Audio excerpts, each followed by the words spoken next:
In today's episode, from fleeing the Chernobyl nuclear disaster to founding a company selling worm poop and upcycling everything from cigarette butts to used nappies, you're never going to see waste the same way again. From Blue Tribe Media, this is the Good Business Podcast, the show where we talk to business leaders, social entrepreneurs and innovators about aligning profit with purpose and how you can make doing good for business. Now here's your host, James McGregor. Well, welcome to episode 2 of the Good Business Podcast. Today, I talk with Tom Zaki. He's the founder and CEO of TerraCycle. In 2006, Tom featured on the cover of Inc. magazine as the number one CEO in America under 30 years old as part of their coveted 30 Under 30 awards. Since then, Tom has become a world leader in recycling and upcycling and is on a mission to show that TerraCycle can be a very successful social enterprise with the key goal of eliminating waste from being burned or buried while being a profitable business. In this episode, we hear about how a group of friends growing pot with worm poop inspired a thriving business on a mission to eliminate the idea of waste. We discuss the challenges Tom faced in growing the business, the secret to creating a successful sustainability strategy, and how it is possible to align profit with purpose. You're not going to want to miss this one, and you'll never see waste the same way again. Now to my interview with Tom Zaki.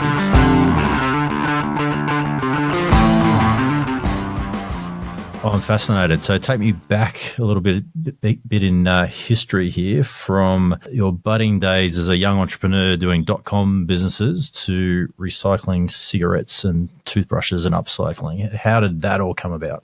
Sure, absolutely. So, at the very beginning, I was born in Budapest back in the early 80s. And I mentioned that only because Hungary was still communist at the time. And in 86, Chernobyl happened, which destabilized the borders in the region, and we were able to leave, and then ended up, in Germany, then Holland, and then finally in Canada. And then I came to university in the US. And I mentioned that sort of country progression because it went from communism effectively to the heartland of capitalism. And in the process, I really fell in love with entrepreneurship and sort of the idea of business and all of the really cool things that it brings, from changing the world to, all those amazing, pieces. And, I fell in love with it early. So I started my first little, sort of .com company. We had 2 employees, so nothing huge, but back when I was 14. Then from there, was invited to be on, sort of different startups, that different folks were running. So learned a lot about what it's like to, raise capital, build a team, all those things. And then when I came to university, the idea of TerraCycle came to me. And ended up coming up with the idea in my freshman year, my first year. And then by second year, I left school to dedicate myself full time to it. And that, has been, let's say now 15, 16 years, and knock on wood, TerraCycle has had straight growth, had a lot of great evolution, but it's been, sort of an amazing entrepreneurial ride throughout that whole process. Yeah, it looks like you're doing some really amazing stuff. So when you say you just gloss straight over, you just came up with the idea of TerraCycle. I mean, what was the catalyst for even coming up with the idea for the business? Yeah, it's a good question. So for us, one of the neat sort of things, to me, in discovering the sort of idea of entrepreneurship was I loved it at the beginning as a tool to change the world, and to create success for honestly for myself. And then when I came to university, and I took my first economics class, the professor got up on stage and asked everyone, what's the purpose of business? Why does business exist? And the answer she was looking for was profit to shareholders. That was the reason business exists. And that sort of took a little bit of the wind, away from my wings, if you will.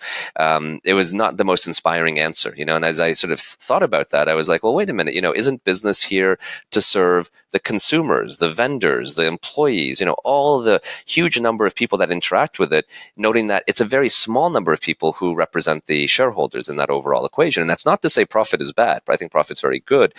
But is that the purpose?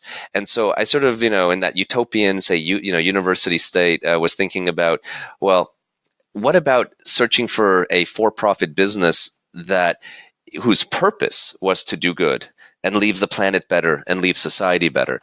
And through that search, we landed on TerraCycle primarily because the idea of waste is just so ridiculously fascinating. It's something that we're foundationally repulsed by. So we're not out there innovating in it. Talent is not really drawn to it. We want it out of sight, out of mind. It's a gross, dirty sort of thought.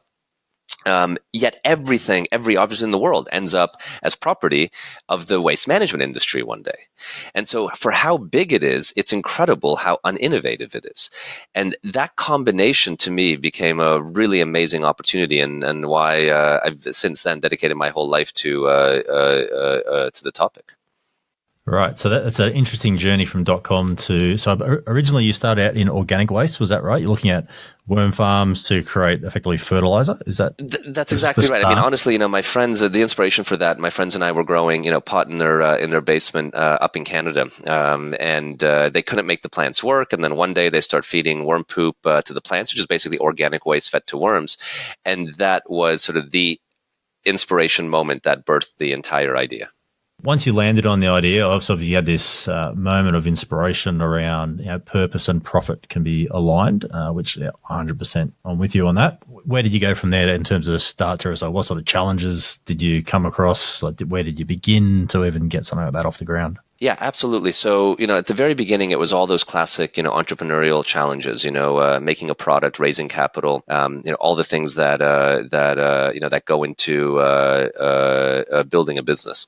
And at the very beginning, with the inspiration of worm poop, we were literally a product company. We were taking organic waste, feeding it to worms, and then taking the resulting worm poop, liquefying it, and then packaging it in used soda bottles. That's how the whole thing began. And we were effectively a consumer product company. And that grew, but with all the normal challenges you would expect. How do you make a product, get distribution, raise capital, build a team, all those classic sort of entrepreneurial challenges. This was all maybe one step even harder, only because we were forcing ourselves to make the product from waste. So there was a lot of moments where, people asked, like, why don't we just focus on making a good fertilizer? Why do we need to add the extra burden of wanting to make it from waste? And that, it's a fair point, but our mission, is to eliminate the idea of waste. And so that was always sort of the central theme, to this, to everything we were trying to do, even though it added incremental complexity. And we actually had a really interesting turning point, about 4 or 5 years in, where at the time we were already at about maybe 6 million in revenue. So we had grown,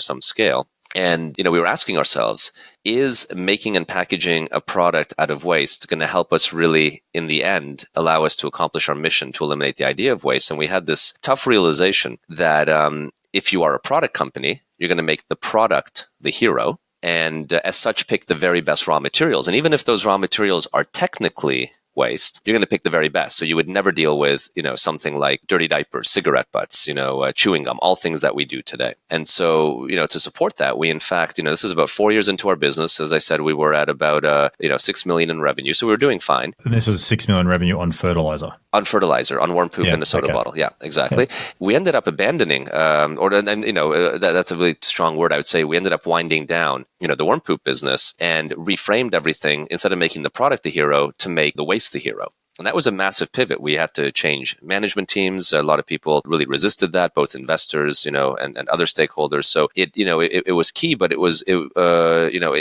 retrospect, it was absolutely the right idea. But it was all in this effort to how do we keep our mission as the center point and then be flexible around how we accomplish that. Yeah, so it's interesting. So we do a lot of work with universities on commercialization of technologies, and we always emphasize heavily on mission, because if you're looking at the end game, then pivoting to a new direction or a new product, as long as you're still getting to the end point, isn't so painful. But it doesn't sound like that was necessarily 100% the case. It sounds like there's a lot of pain and challenges you went through in that transition. What were some of those? Yeah, so, our major transition, I would say, was, and we had a number, but first going from worm poop to effectively a recycling business.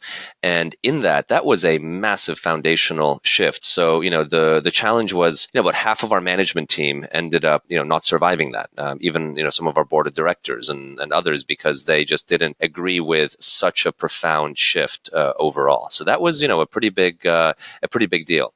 From there, the shifts that we have weren't as dramatic necessarily. So the next ones were more about adding, additional business units. And I think in each of these major shifts, there is, a cohort that believes in it. And will fight for it. And then there's others that, may prefer to stay, where we are. And that is always a challenge to bring everyone across the finish line as positively as possible, because you want to change as few people in this process as you absolutely need to. Yeah. So then when you shifted to making the waste the hero, where was that aha moment that you had around upcycling? Because I know that's a big part of what TerraCycle does today. Yes, absolutely. So so once we shifted to Waste of the Hero, the way that sort of came to life is we started our business question not by when the product was the hero, we would start by saying, what product do we want to make? And then how do we make that product from waste? When the waste became the hero, we said, we shifted the thought process to what waste do we want to collect, or where is there interest in collecting waste? And then what can we make that into? Right. And it may seem similar, but it's actually foundationally different. And in what we can make it into, we always look at three things. First, is the waste reusable? Now, that's quite limited, but you can do that with things like toys, electronics, clothing, in reuse. Then we look at, is upcycling possible? Upcycling is where you take like juice pouches and make them into backpacks, for example, or other such things. And we are quite large at upcycling. And I think we're actually the world's largest upcycling company out there today in a total volume point of view. But it's still only maybe 1% of the total waste we collect. So relative to the overall scale, upcycling is really, really important and valuable for getting people excited, especially kids, understanding how it works. So it's very obvious.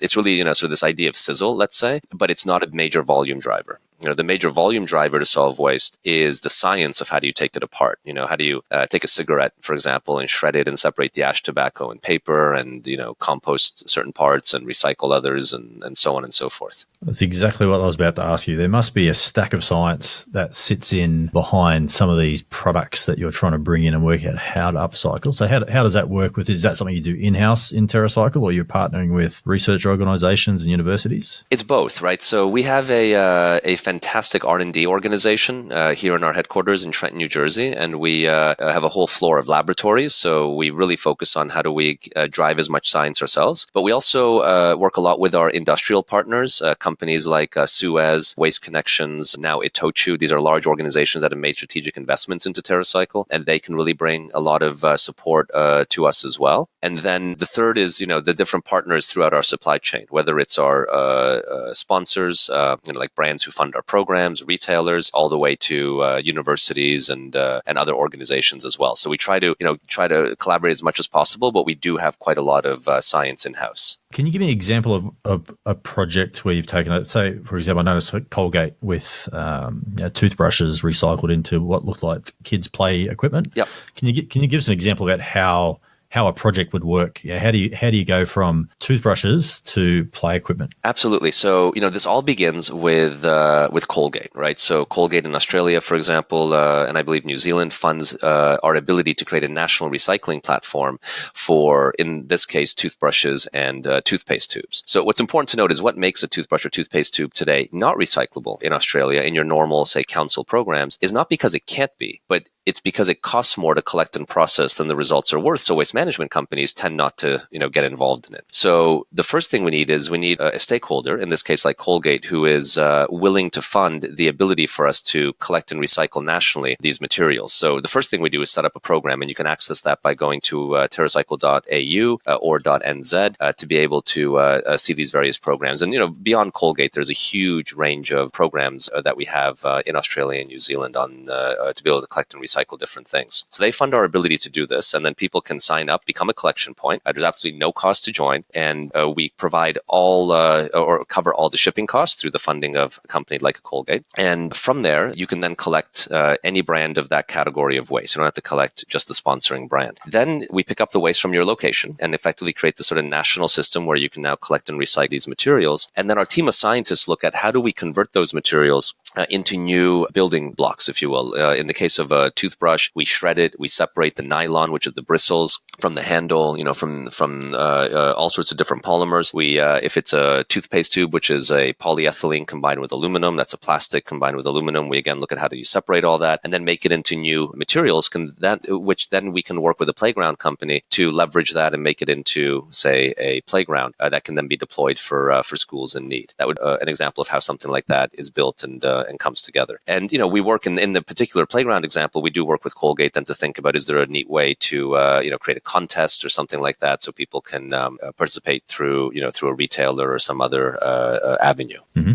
So does the team at TerraCycle come up with the idea for a playground? So working with a brand like Colgate or pick a manufacturer with a waste stream, is that what the value proposition that TerraCycle brings to someone like Colgate is? Yeah, you identify the opportunity for the waste, you bring the R&D capability to turn that into something useful, as well as I guess the innovation and nous to come up with something clever with it. Well, so it's managing the entire supply chain top to bottom, right? So take a Colgate. It's not just saying let's do a playground. It's managing the entire national network of toothpaste tube and toothbrush recycling, which has to do with, for example, how is it collected? Finding folks that are interested in collecting, getting them all the resources and tools that they can do so, incentivizing them, supporting the logistics. Then once the material comes in, managing that industrial supply chain behind the scenes by taking all those used toothpaste tubes and toothbrushes, sorting them, recycling them into new materials, then finding companies who want to use those materials to make new products. And then from there, thinking about the final step, which is how do we drive value so that it's exciting for a company like Colgate to be able to fund and continue to fund and grow their investment in the national infrastructure to collect and recycle this category of waste. So there's a lot there, and it's that overall supply chain management that we support and take on. Right. Okay, that makes sense. So yeah, that whole complex back end supply chain is probably really where the value proposition is that someone like TerraCycle can bring, other than someone in their backyard trying to create plastic plates out of bread clips or something. Yeah. And then, the ability to try to do that for many, many different waste streams, not just in this example, toothpaste tubes and toothbrushes. Like in Australia, for example, we do contact lenses with Bausch & Lomb, all the way to bread bag closures, to cosmetic waste with a number of different companies, to, home care, personal care waste, coffee capsules, even things like the Australia Post mailing sachets. And the list just goes on and on and on. So it's the ability to then take that thinking and apply it to a wild range of products, from pens to toys to even balloons and, whatever today there is not a recycling solution for. Yeah, awesome. So what does TerraCycle look like today? I've seen some stats on you. You got over 200 million people recycling. What countries are you in? How big is the business? How many employees? Yeah, absolutely. So we're about 350 office-based team members. We operate in 21 countries around the world. So that's Canada, US, Mexico, Brazil, Australia, New Zealand, Japan, Korea, China, and then all of Western Europe. And we're now in the process of opening in Thailand, as well as India, and then more countries in that sort of Southeast Asia region as well, because there's a lot of waste issues there that we really think we can support quite well. We also collect about 1 million pounds of hard to recycle waste per week. Everything from cigarette butts to dirty diapers, you name it, we're able to collect and recycle. So again, really bringing recycling to those categories that have never seen it before. Right. And do you run as a for-profit business? Is that right? Yes, that's correct. With the exception of our operation in Thailand and India, which is run as a nonprofit. In most cases, we try to run as a for-profit. Now, we don't, we run what I would call as a social for-profit, which means that we're not really focused on maximizing profit. We really reinvest all of our profit into new waste innovation to bring new ideas, and new ways to rethink waste. But we are technically a for-profit in 21 countries, and then in Thailand and India as a nonprofit. So where do you cast yourself into the future 10 years? Where do you see TerraCycle 10 years from now? Well, my big hope is that we are, obviously significantly larger and bringing more solutions to the world of waste, whether it's making things recyclable, making them from recycled materials, all the way to making them reusable. And we hope that we also inspire a lot of folks in the process, so that we create an ecosystem around this type of innovation. Currently, in Australia, it's probably happening around the world, is this recycling waste crisis that we've got going on, where people have, on good faith, sorted their plastics and their glass, only to be shocked that they're being stockpiled in warehouses or being shipped off to other countries. Where do you see that current situation unfolding in the future? Well, I think it's not. Overall, recycling is in a very challenging position globally, and it's really, really tough.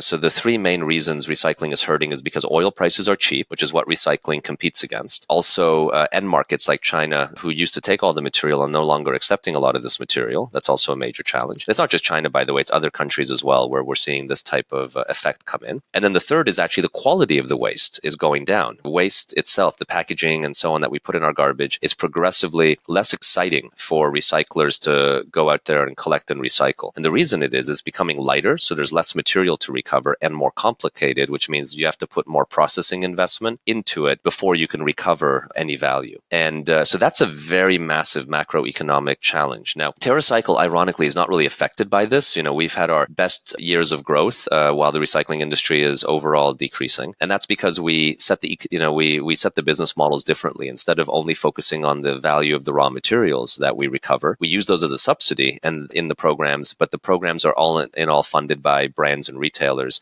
and other stakeholders. So we're not as much dependent on those major factors that are hurting recycling overall. But I think if we zoom out, there is this waste crisis, and the waste crisis, I believe, is only going to get worse and worse. And so we really, as consumers, need to rethink, how we contribute to this, and our relationship really with disposable products, all in all, need to be seriously considered, because I don't think the recycling industry is set up in a way that it's going to be able to solve this anytime soon. I really love the business model you guys have set up. I think it's a really clever way to show how you can generate a sustainable business model based on an environmental social purpose. And I think there's some really good examples out there for other businesses or other leaders that are trying to work out how they're going to struggle with some of these upcoming environmental social impacts that their businesses can have a positive impact on. So if you could give one piece of advice to someone who's listening to this podcast, who's maybe they're a chief sustainability officer is about to pitch a new idea or a new product or a business, or trying to even create a new business from scratch which has a social purpose, what sort of advice would you give someone like that? Yeah, so I think if you're inside a company looking to embed sustainability into your organization, I think the most important thing to do is to frame it in how is this going to benefit the organization in its normal goals, whether that's increase in sales, whether that's increase in market share, whether it's getting incremental distribution, whatever those normal business goals that frankly have nothing to do with sustainability. Those are the goals that you want to really frame your sustainability program in, because if you can frame it in such a way and it resonates, then that will be the real formula and to be able to get it to scale and survive, some good-hearted person helping you get the program because it's the right thing to do. And this is very challenging because usually in sustainability, folks are hoping that, the cause, that they're inventing a program for. In our world, it's, solving waste and recycling, that things that are hard to recycle is important on its own. And while it may be, important, you need to frame it in what is the most important for that organization. Because if you do that well, that will allow the program to scale brilliantly and survive, the stakeholders that fought to make it happen. Yeah, love it. So our team's mantra is sell them what they want, but give them what they need. And it's sustainability by stealth. So if you're not solving a painful problem, which aligns with the business's core business, whether it's selling carpet or building buildings, then your sustainability idea is doomed for failure, I think. So, great piece of advice. So if someone listening to this podcast, what would you like people to do after listening to this? Well, so if you'd like to participate in TerraCycle, definitely check out terracycle.com.au in Australia. And there's a number of free programs you can sign up and leverage there. And if you're in New Zealand, you can just hop over to the New Zealand website as well and participate there. And we also have a really exciting new platform coming to Australia next year called Loop, which is all about shifting from single-use disposable products and packages that the consumer owns in the end and contribute to the waste crisis, to durable, refillable products and packages that consumers simply borrow. I'm sort of trying to bring the milkman model back, but in an incredibly modern way. And if people are interested in that, then they can check out buydurable.com, and you can sign up there to get in line to be made aware of when this is coming to Australia. But it'll be sometime next year when it should be launching. Awesome. Sadly, I'm old enough to remember the milkman days. I'll have to explain to my kids what that all means at some point. So if we wanted to learn more and get in touch with you, what's the best way that they could connect? Yeah, the best way, with me personally, LinkedIn, I definitely do check that every once in a while. And then again, terracycle.com.au for our local Australia team. They're based in our offices in Sydney, and they would love to chat with anyone locally as well. Awesome. Right. So let's wrap up with what we call the Mad Minute. So 5 quick questions in 60 seconds. So what's the best piece of advice you've ever received? That failure is only learning, and that the real negative is if you don't learn from your failures. What's your favorite business book? And you can plug your own here if you like. Well, I have written a number of books, but my favorite is not one of mine, but Natural Capitalism by Paul Hawken. Good. Yeah, I've got that one actually sitting on my bedside table at the moment. Favorite business tool or resource for delivering impact through the business? Transparency. And if you could go back in time and give your 20-year-old self some advice, what would it be? You know, when I was 20, I was starting this, and like I would say I would come back, and tell them everything I learned. That would be so it depends on how much time I had with my 20-year-old self, but I try to impart all of the painful lessons I learned along the way, as many as I would listen to it as a 20-year-old person, that is. I was just going to say, would your 20-year-old self listen to it? Yeah, who knows? Really appreciate your time. I know it's early over there in the morning, and love the business model, love what you guys are doing, and hope to see a lot more of TerraCycle here down under, but also around the rest of the world. So thanks for joining us today. Yeah, well, I really appreciate your time. It was great to connect.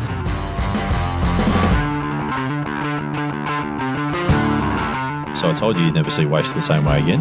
What a great business model addressing a major problem facing the world.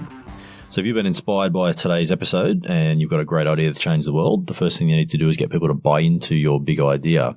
So to make things as easy as possible, we've put together a free ebook that you can download through the show notes called Selling Sustainability. And it'll give you an easy to follow 7-step fill in the box framework to help you craft a compelling message to get people to buy into your big idea. And talking of show notes, if you want to access the show notes for today's episode, you simply visit bluetribe.co/podcast and check out episode number 2.